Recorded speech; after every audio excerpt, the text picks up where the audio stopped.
ప్రభువైన యేసుక్రీస్తు నామంలో దేవుని సన్నిధిలో ఉన్న మీకందరికీ నా యొక్క వందనాలు చెల్లిస్తున్నా. మీరంతా బాగున్నారా? ఈటెరా? Very good. ఏటాలి. ఓకే, చాలా సంతోషం. ఇంతవరకు దైవారాధన చక్కగా జరిగింది. వాక్యంలోకి మనము అడుగు పెడుతున్నాం. 51వ కీర్తన. యాక్చువల్గా అయితే 11వ వచనం దాకా చదవాలి, కానీ సమయం చాలదని 5వ వచనం వరకే చదివించాను. 51వ కీర్తన 1 నుంచి మామూలుగా అయితే 11వ వచనం దాకా వెళ్ళాలి. సర్లే, వాక్యంలోకి వెళ్ళక ముందుగా మనం చిన్న ప్రార్థన చేసుకుందాం. పరిశుద్ధుడా యేసయ్య, మీకు వందనాలు. ఎంతవరకు జరిగిన ఆరాధనలో మీరు తోడుగుండి నడిపించారు. మీ వాక్యంలోకి మేము అడుగు పెడుతున్నాం. మీ మాటలు మాకు బోధించమని క్రీస్తునామని వేడుకొంచున్నాను తండ్రి, ఆమేన్. Okay, before I step into the word of God, I would like to introduce myself. I am Reverend Stevenson, pastoring at Grace Baptist Church, Machilipatnam, India. Today I am going to deliver the word of God in Telugu language, so kindly bear with me. ఈరోజు తెలుగులోనే నేను ప్రసంగం చేస్తున్నా. దేవుని యొక్క వాక్యంలోని 51వ కీర్తన 1 నుంచి 11 దాకా మనం చదువుకున్న వాక్య భాగంలో 2వ వచనాన్ని చదువుకుందాం. 2వ వచనం, నా దోషం పోవునట్లు నన్ను బాగుగా కడుగుము. ఈరోజు మన అంశం ఏంటంటే దేవుడు మనలను కడుగుట. దేవుడు మనలను కడుగుట. ఓకే, గాడ్స్ క్లెన్సింగ్, లేదా దేవుడు కడుగుట. ఎవరిని? మనలను. ఎందుకు దేవుడు మనలను కడగాలి? ఏముందని కడగాలి? ఎప్పుడు కడుగుతారు? మురిగ్గా ఉన్నప్పుడు కడుగుతారు. మురికి లేకపోతే కడగవలసిన అవసరం లేదు. మీరు బయటికి వెళ్ళి వచ్చారు, ఎప్పుడు స్నానం చేస్తారు? 24 గంటలు చేస్తాం అంటారా? ఎప్పుడు చేస్తారు? చెమట పట్టినప్పుడు. ఇంకా ఓకే, మురిగ్గా ఉన్నప్పుడు, బురదయ్యాక. ఓకే, అయితే దేవుడు మరి అలాంటప్పుడు మనం కడుక్కోవచ్చు కదా పాస్టర్ గారు. దేవుడు ఎందుకు కడగాలి అంటే దేవునికి ఒక మురికి కనబడింది మనలో, దేవునికి ఒక బురద కనబడింది మనలో. అంతేనండి. అది ఏ బురద? పాపం అనే బురద, పాపము అనే మురికి. ఓకే, మన మురికి కడగాలి అంటే సబ్బు. అంతేనా? అది బట్టలకి మురికి పడితే ఏం చేస్తారు? సబ్బు రాసి మురికిని పోగొడతారు. మనిషికి మురికి పడితే, శరీర మురికి కాదు నేను చెప్పేది, ఆత్మకి మురికి పడితే, హృదయానికి మురికి పడితే, ఓకే, ఏమి? దేవుడు కావాలి. అర్థమవుతుందా? దేవుని కంటే మంచి సబ్బు ఏముంది? మనం వాడే సబ్బులు అరిగిపోతాయి. అంతేనా? ఎన్ని బట్టలు ఉతికితే దేవుడు అనే సబ్బు అరిగిపోతుంది. 10 మంది 20 మంది ప్రపంచంలో ఎంతమంది ఉన్న మురికినైనా కానీ కడిగిన ఆ సబ్బులాగానే ఉంటుంది. అదే దేవుడు అనే సబ్బు. ఎప్పుడు కీర్తనకారుడు 2వ వచనంలో ఎలా కడగమంటున్నాడట? నన్ను అది కొంచెం కొంచెం కడుగు, పైన కడుగు. మనం అంటాం కదా, పైన అలా రాస్తే చాలే కదా. పెయింటింగ్ వేసేవాడు లోతుగా ఏమయ్యా, ఆ పైన వేసే పెయింటింగ్ అంతే కదా. అయ్యేంటంటే అది పైకి కనబడుతుందా లేదా? అది కాదట. బాగుగా కడుగుము. ఇప్పుడు బాగుగా కడగాలి అండి. దేవుడు ఏం చేయాలట? మనలను బాగుగా కడగాలి. 3 విషయాలు మనం చూస్తాం. ఆయన బాగుగా కడగాలి అంటే మనమేం చేయాలి? ఆయన బాగా మనల్ని కడగాలంటే మనమేం చేయాలి? నేను పరిశుద్ధుడిని, నేను మంచోడిని అని చెబితే ఆయన కడుగుతాడా? ఒకవేళ మనం అన్నా కానీ మనం పరిశుద్ధులం అయిపోతామా? పరీక్ష రాసి వచ్చినోడు ఎలా రాసామంటే భలే రాసాను అంటాడు. బయటకు వచ్చేది తెలుస్తుంది, రిజల్ట్స్ వచ్చాక తెలుస్తుంది నువ్వు ఎంత బాగా రాసావు. కానీ ఇక్కడ కీర్తనకారుడు 51వ ఈ కీర్తన రాసిన ఎవరట? ఈయన ఏమంటున్నాడు చెప్పండి? నేను నీతిమంతుడను, మంచివాడిని అంటున్నాడా? ఎందుకని? ఆయన నిజంగా పాపి కాబట్టి. మనమా వాదిస్తాం, నేను పాపం చేశానా, నువ్వు చూసావా అంట కదండి. ఎవరు చూశారట? నువ్వు చూసావా అని అడుగుతాడు. నువ్వు చూసావా కాదు, దేవుడు చూశాడా అని ఇప్పుడు నేను ప్రశ్నించావా? నేను పాపం చేశానా, నువ్వు చూసావా అన్నావు, కానీ నేను పాపం చేశానా, దేవుడు చూశాడా అని ఇప్పుడు నేను ప్రశ్నించారా? అడగం. మనం పాపం చేస్తే మనిషి చూడలేదు, ఎవరు చూశారట? అందుకని తెప్పలని ఎందుకని ఇక్కడ కీర్తనకారుడు తన తప్పును ఒప్పుకున్నాడు. ఫస్ట్ వన్, దేవుడు కనికరించి మన పాపం కడగాలంటే మొట్టమొదట ప్రభువా నేను పాపిని అని ఒప్పుకోవాలి. ఫస్ట్ వన్ ఏంటట? నేను పాపిని, నేను మంచిగానే ఉన్నాను అంటే ఇక దేవుడు కూడా ఏమి చేయడు. ఆదామవ్వలు తప్పు చేశారు, ఒకళ్ళ మీద ఒకళ్ళు నిందేస్తున్నారు, కానీ మేము తప్పు చేశాం, పాపం చేశాం అని ఒప్పుకున్నారా? చివరికి ఏదేను తోట నుంచి చెప్పండి బయటికి వెళ్ళగొట్టబడ్డారు. మర్యాదగా బయటికి రండి అని చెప్పలే, పోండి ఇక్కడి నుంచి అన్నాడు. అంతేనండి. మర్యాదగా తీసుకెళ్ళేది వేరు. బయటికి ఏం పట్టి తోసేసాను మీకు చిన్న చిన్న సామెతలు కూడా రావు, ఏం మనుషులో ఏంటో మరే చెప్పరే. మేడపట్టి తోసేసాను, చిన్న చిన్న సామెతలు కూడా రాకపోతే ఎలా? మేడపట్టి బయటికి గెంటేశాడు ఫాస్టర్ గారు అంటే అంత మర్యాద ఇచ్చాడు అన్నమాట నీకు. అంతేనా? అది ఆదాము అవ్వల్ని చక్కగా నెమ్మదికి రండి బయటికి అన్నట్టు పిలిచాడా దేవుడు? లేదు, ఎలాగన్నట్టండి? మెడ పెట్టుకొని పోండి బయటికి అన్నాడు. అంటే వాళ్ళు ఏం ఒప్పుకోలేదు? పాపం ఒప్పుకోలేదు. మనం కూడా చాలాసార్లు అంతే. అర్థమవుతుందా? యోహాను రాసిన పత్రికలో ఏమనుందంటే, ఎవడైనా నేను పాపంలో లేనని చెబితే వాడు పాపి. ఎందుకంటే చూడండి, ఎందుకో చూడండి, 5వ వచనమా చదవండి. 5వ వచనం, అది నేను పాపంలోనే పుట్టినవాడను. ఓకే, నువ్వు పాపం చేశావు కాబట్టి నువ్వు పాపివి కాదు. అసలు మన పుట్టుకే పాపం. అర్థమవుతుందండి? మన పుట్టుకే ఏంటట? ఆ పాపం. కాబట్టి నాకు తెలిసి ఏ పాపం చేయలేదు అంటే దాని అలా చెప్పినంత మాత్రాన మనం పాపంలో లేమని అర్థమో కాదు. కాబట్టి కీర్తనకారుడు 51వ కీర్తన 5వ వచనంలో చెబుతున్నమాట, నా పుట్టుక పాపము. ఓకే, ఇప్పుడు నేను చేస్తున్నది పాపంలో ఉన్నా కాబట్టి దేవా నువ్వు కడుగు. ఫస్ట్ వన్ మనం ఏం చేయాలట? నేను పాపినని ఒప్పుకొనట. Okay, accept that you are a sinner. నువ్వు పాపివి అని ఒప్పుకోవాలి. అంటే confess your sins with your own mouth. నీ సొంత నోటితో నీ పాపములు లేదా మన పాపములు ఏం చేయాలట? ఒప్పుకోవాలి. ఇంతకు ప్రశ్న ఏంటంటే, పాపం అంటే ఏంటి అంటే దేవునికి వ్యతిరేకంగా వెళ్ళే ప్రతీది కూడా ఏంటట? పాపమే. సౌలు పాపం చేశాడా? రాజు అంటే చేశాడు. ఏంటట? దేవుడు ఏమి ఆజ్ఞాపించాడో వాటిని ఆయన చేయలేదు. సమూయేలు మొదటి గ్రంథమా? ఓకే, ఎన్నో అధ్యాయం? సమూయేలు మొదటి గ్రంథం. ఓకే,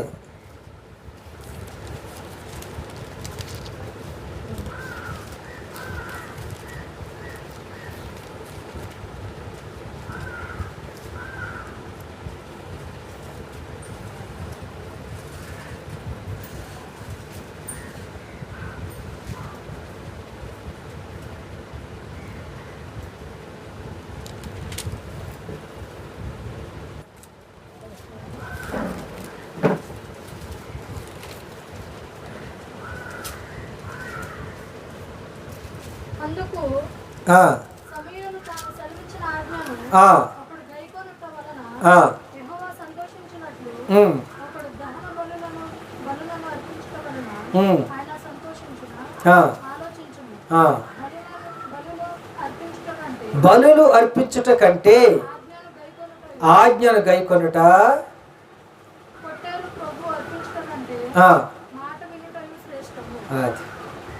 అంటే ఇక్కడ ఈయన ఎవరిని పొడిచి చంపలేదు, కానీ అవిధేయత చూపించాడు. అదే పాపం. ఆదాము అవ్వలు ఎవరిని చంపారు? ఎంతమందిని చంపారు? ఒకళ్ళనా ఇద్దరునా చెప్పాలి? ఎవరిని చంపలేదా? కానీ మరి ఎందుకు పాపులు అయ్యారు? దేవుని మాట వినలేదు. అది పాపం, అవిధేయత. పాపం అంటే ఎవరిని పొడిస్తేనే కొడితేనే అది కాదు కదండి. దేవుడు చెప్పినట్టుగా చేయకపోవటం. ఇక్కడ మనం చూసిన వాక్య భాగంలో ఏమనుంది? నేను పాపినని చెప్పాలి, ఒప్పుకోవాలి. Confess your since. మీ పాపములు ఒప్పుకోవాలి. చాలాసార్లు మనం పాపం చేసి తప్పు చేసి అడ్డగోలుగా వాదిస్తాం, ఒప్పుకో. అది చాలా తప్పు. ఓకే, చేసిన తప్పుకి మళ్ళీ ఏం చేస్తామట? ఇంకా కలుపుతున్నాం. ఏది? వాదించడం ద్వారా ఇంకా మనం పాపాన్ని ఏం చేస్తున్నామట? ఎక్కువ చేస్తున్నామని. కాబట్టి 51వ కీర్తన చెబుతున్న మాట ఏమిటంటే, ఇక్కడ ఏమనుందటండి? 5వ వచనంలో నేను పాపిని అని ఒప్పుకున్నాడు ఆయన. కీర్తనకాడు ఏంటంటే నేను పాపిని అని ఒప్పుకున్నాడు. ఓకే, రెండవది మనం చూద్దాం. పాపి అని ఒప్పుకుంటే సరిపోద్దా? కొంతమంది పాపి అని ఒప్పుకొని ఇంకో పాపం చేస్తారు, అది ఒప్పుకొని మళ్ళీ ఇంకోటి చేస్తారు, అది ఒప్పుకొని ఇంకోటి చేస్తారు. Keep on committing mistakes, keep on committing since. పాపాలు చేస్తూనే ఉన్నారు. అది సరైన క్రైస్తవ జీవితమో కాదు. ఎందుకంటే చాలాసార్లు మన ప్రార్థన ఏమేం చేస్తామంటే, దేవుడు దయామయుడు, కరుణమయుడు, ఏ తప్పు చేసినా ఏ పాపం చేసినా క్షమాపణ ఒప్పుకుంటే క్షమిస్తాడు. మళ్ళీ ఏం చేయొచ్చు? ఇజ్రాయేలీలు ఇలాగే చేశారు. మీరు న్యాయాధిపతుల గ్రంథం చదివితే ఓకే, సక్రం లేకుంటుందండి అక్కడ.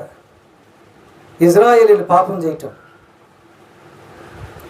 దేవుడు వాళ్ళను బానిసలుగా అప్పగించటం, అక్కడ బానిసత్వంలో కొన్ని సంవత్సరాలు ఉండటం, అక్కడ వాళ్ళు మళ్ళీ మొరపెడితే దేవుడు ఒక న్యాయాధిపతిని లేపడం, ఆ న్యాయాధిపతి యుద్ధం చేసి వాళ్ళని విడిపించటం, మళ్ళీ వీళ్ళు పాపం చేయటం, మళ్ళీ బానిసత్వంలోకి వెళ్ళటం. చక్రం, మార్పు లేదు. మొరపెట్టారని దేవుడు కనికరిస్తే మళ్ళీ ఏం చేస్తారంట? పాపమా చేస్తారు. ఓకే, పాపం చేసి దేవుడు క్షమించకేం చేయాలి? దాన్ని విడిచిపెట్టాలి. అర్థమైందా? ఇది మానేసి ఇంకోటి,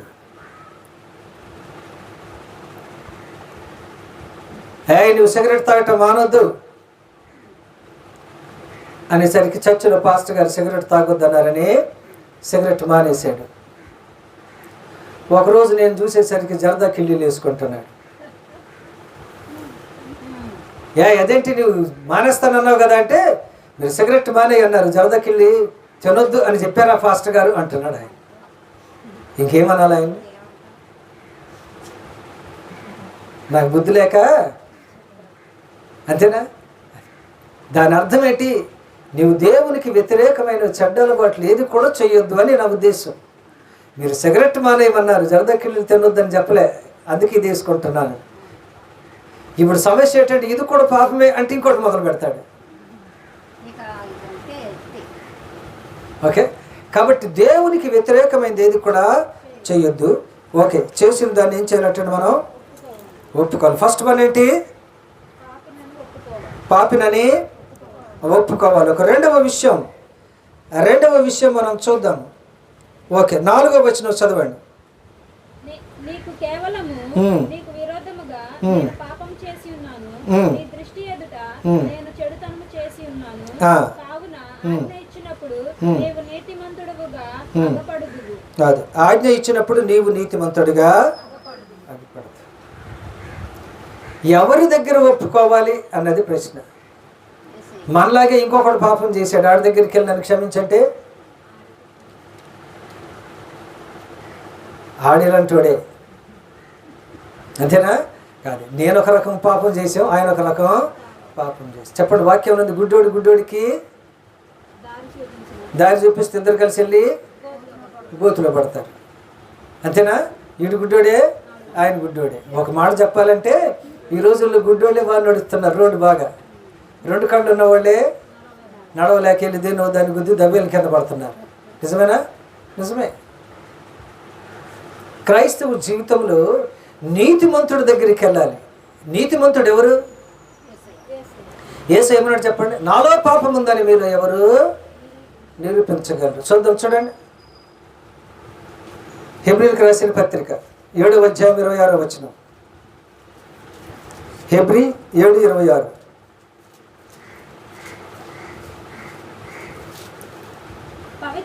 పవిత్రుడును నిర్దోషియు నిష్కల్మషుడును పాపులలో చేరక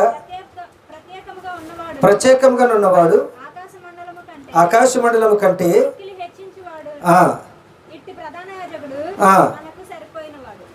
అందులో ఏమేమి ఉన్నాయి? ఏమేమి పాపాలు ఉన్నాయి? యేసయ్యలో ఏమేమి పాపాలు ఉన్నాయి? ఏమీ లేవు. దోషం లేనివాడు, పవిత్రుడు, కల్మషం లేనివాడు, పాపులలో చేరి ఉన్నవాడు కాదు, ప్రత్యేకంగా ఉన్నవాడు. అలాంటి వ్యక్తి దగ్గరికి వెళ్ళి మన తప్పులు ఒప్పుకోవాలి, మన పాపాలు ఒప్పుకోవాలి. అది అంతేగాని మనకులాగే తప్పులు చేసిన వాడి దగ్గర, మనకులాగే పాపం చేసిన వాడి దగ్గర వీళ్ళు ఒప్పుకోవటం వలన లాభమేమీ లేదు. ఎందుకని? ఆయన వింటాడు, ఏం చేయలేడు. ఓకే, మీరు చదువుతున్నారు, ఓకే, మీరు నేర్చుకోవాలంటే ఎవరి దగ్గరికి వెళ్తారు? ఉదాహరణకి మీకు లెక్కలు రావాలి, ఎవరి దగ్గరికి వెళ్ళి నేర్చుకుంటారు? తెలుగు మాస్టర్ దగ్గరికి వెళ్ళి నేర్చుకుంటారా? ఎందుకని? మీకంటే బాగా లెక్కలు వచ్చిన వాళ్ళ దగ్గరికి వెళ్ళి నేర్చుకుంటారు. అంతేనండి? అంతేగాని లెక్కలు రాని వాళ్ళ దగ్గరికి వెళ్ళి నేర్చుకుంటే ఆడు మనలాంటి వాడే. అంతే కదా? అలాగే మనం పాపం చేస్తే ఎవరి దగ్గర వెళ్ళి ఒప్పుకోవాలట? ఒప్పుకుంటున్నావు సరే, కానీ ఎవరి దగ్గర ఒప్పుకుంటున్నావు? పాపము లేనివాడి దగ్గర ఒప్పుకోవాలి, పరిశుద్ధుడి దగ్గర ఒప్పుకోవాలి. ఇంతకీ దానికి సరిపోయిన, మన పాపాలు క్షమించడానికి సరిపోయిన వాడు ఎవరు? యేసయ్యేనండి. సొంతగా మార్కు సువార్త 2వ అధ్యాయం 8వ వచనం. మార్కు సువార్త 2వ అధ్యాయం 15వ వచనమా? చదవండి.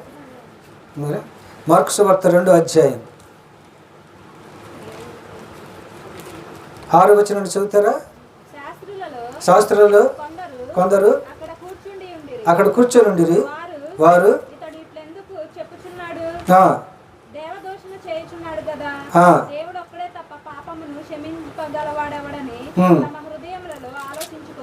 అది ఏమనుందండి?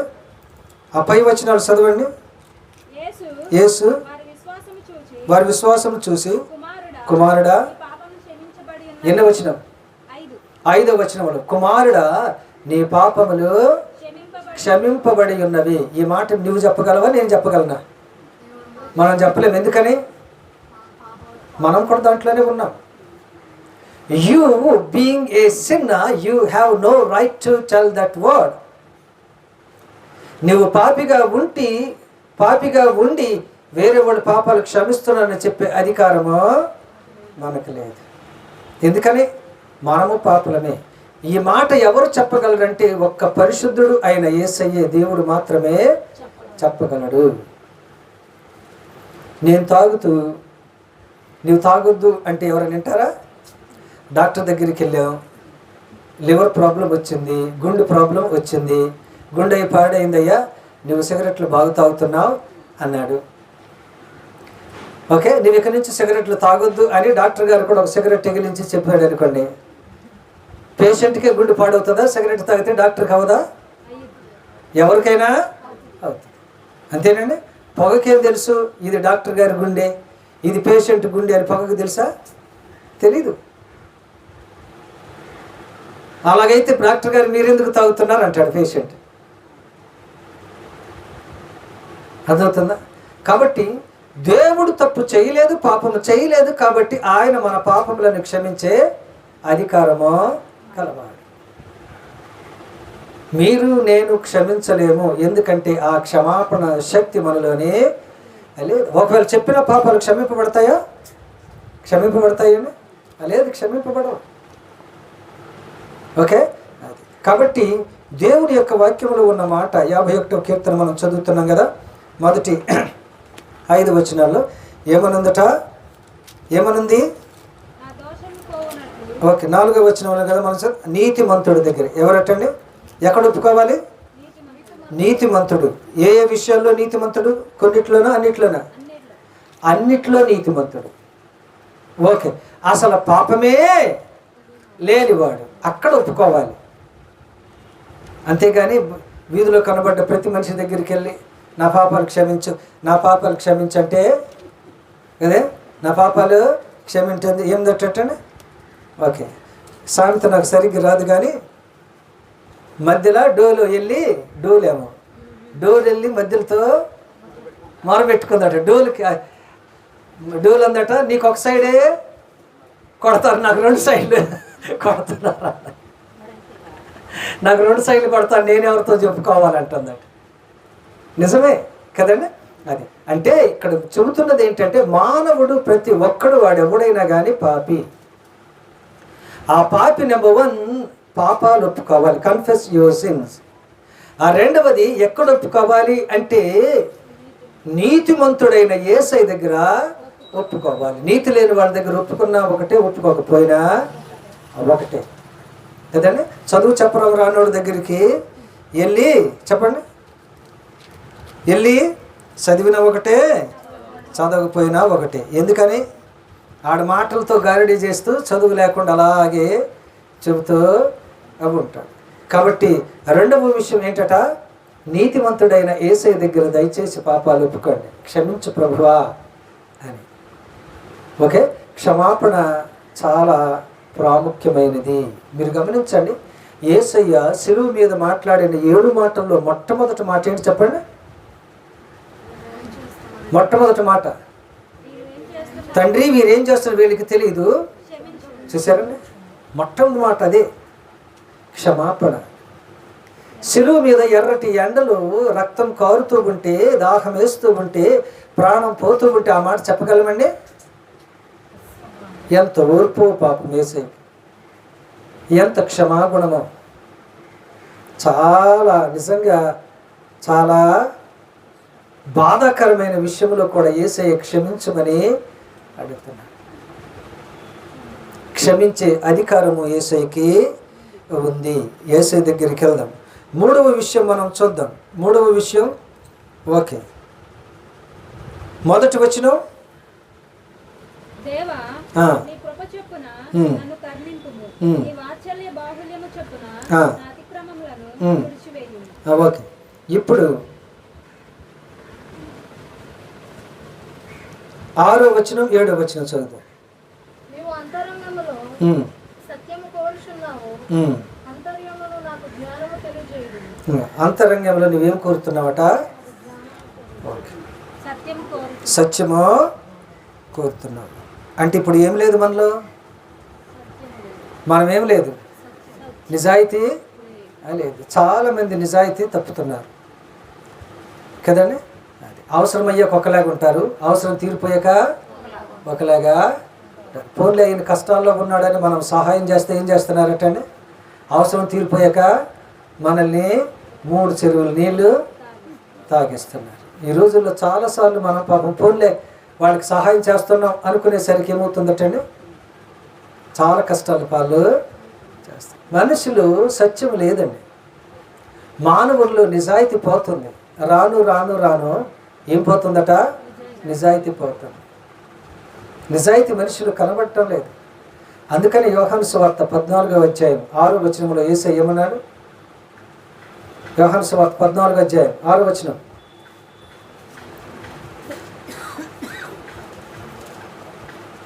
చదవాలి గట్టిగా. యేసు యేసు నేనే మార్గం నేనే మార్గం, సత్యమును సత్యం, జీవమును జీవం. నా ద్వారా చాలు. నేనే మార్గం, సత్యం సత్యం అంటే వేరే సత్యాలు కావు. అవి సత్యంలాగా కనబడతాయి కానీ సత్యాలు కావు. అవి నిజంలాగా కనబడతాయి కానీ నిజమో. ఇప్పుడు మంచి ఎండ వస్తుంది కదా, తార్ రోడ్డు మీదకి వెళ్ళండి, దూరం చూడండి, ఏం కనబడుతుంది? నీళ్ళు ఉన్నట్టుగా కనబడతాయి. అక్కడికి వెళ్తే ఏముండదు, చూసారా, నీళ్ళు కనబడవు. అంటే మనం చాలాసార్లు అలాంటి భ్రమలను చూసి భ్రమలోకి వెళ్ళిపోతున్నాం. ఇది నిజమే అనుకుంటున్నాం కానీ దగ్గరికి వచ్చాక అది నిజమో కాదు. నిజమేంటి? దేవుడే. ఓకే, మనలో ఏం దయచేయ ప్రభు అని ప్రార్థన చేయాలట? నాలో నిజాయితీని, నీతిని దయచేయ ప్రభు అని ప్రార్థన చేయాలి. ఎందుకంటే అన్ని విషయాల్లో తప్పిపోతున్నాడు మానవుడు.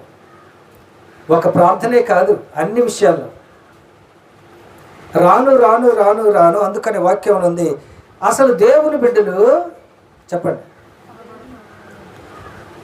చివరి దినాల్లో దేవుని బిడ్డలు కనబడతారా అని యేసయ్యకే అనుమానము వస్తుంది. ఏంటో మా చర్చికి 1000 మంది వస్తారు, మా చర్చికి 1,00,000 మంది వస్తారు అంటున్నారు కానీ యేసయ్య అనుమానం ఏంటంటే అసలు చివరి దినాల్లో దేవుని బిడ్డలు కనబడతారంటే మరి 1,00,000 మంది ఎవరు కాదు. స్కూల్లో టీచర్స్ 10వ తరగతి వాళ్ళు 100 మంది ఉంటే సంవత్సరం ఆఖరికి స్టూడెంట్స్ కనబడతారా? సంవత్సరం ఆఖరికి అసలు పాస్ అయిన వాళ్ళు కనబడతారంటే మరి ఏం చేస్తున్నారు మీరు? చదవటం లేదా? అంటే ఎక్కడో లోపమో ఉంది. విశ్వాస జీవితంలో చాలా లోపాలు కదండి, క్రైస్తవ జీవితంలో చాలా అలోపాలు. కాబట్టి మూడవది ఏంటంటే, ప్రభువా నాకు సత్యాన్ని దయచేయి, నిజాన్ని దయచేయి, సమాధానాన్ని దయచేయి, ఏదట నిజాయితీని దయచేయమని ప్రార్థించే. ఇవన్నీ లేవు మన జీవితంలో, ఉన్నాయని మనం భ్రమపడుతున్నాం అంతే. ఒకటి నేను పాపినని ఒప్పుకో. ఎవడు నాలో పాపం ఉందని చూపించేవాడు అని చెప్పొద్దు. ఆ 2 అది ఎక్కడ ఒప్పుకోవాలంటే ఎక్కడ పడితే అక్కడ ఒప్పుకోవద్దు. నీతిమంతుడు అని యేసయ్య దగ్గరే ఒప్పుకో. ఎందుకంటే పరిసయ్యులు, సద్దుకాయలు, శాస్త్రీయుల దగ్గర ఒప్పుకుంటే ఏమీ లేదు, వాళ్ళు అంతే. అర్థమవుతుందండి? ఒక 3 నాకు నిజాయితీ దయచే ప్రభువా. ఓకే, నీతిని దయచే ప్రభువా.